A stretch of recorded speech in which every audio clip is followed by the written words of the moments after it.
gonna need a bigger skin.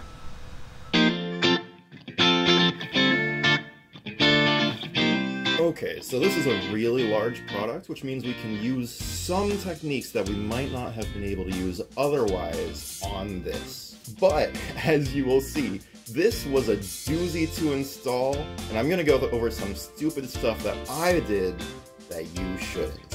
One, and oh my god, make sure you grab the right cooler first. It's important. Put the other one off to the side for now, but we're good. We're good. We're a little stupid, but we're good.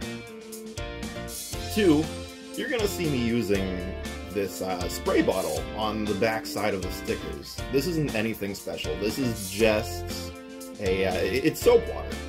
All you do is combine the soap with water, shake it up, and spray it on the back, and it allows you to move the sticker around before you place it down in its position. You can then take a squeegee to get the excess water out from underneath there, and it'll dry in place. It's really nothing too complicated.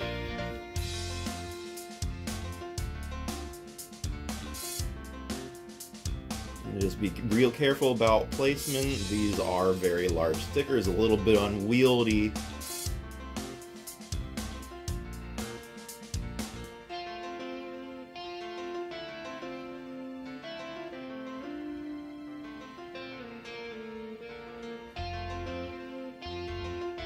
All of these stickers are going to go on about exactly the same. Once you get one, it's going to be pretty easy to put the rest on.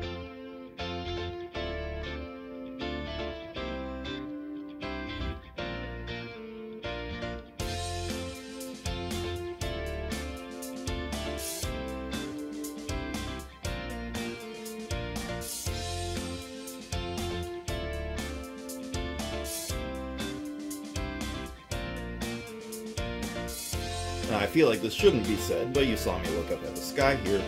Please, for the love of God, do not put your stickers on in the middle of a rainstorm. It's not worth it. It's not worth bringing your camera out into a rainstorm to film you doing a video. And yet we press on.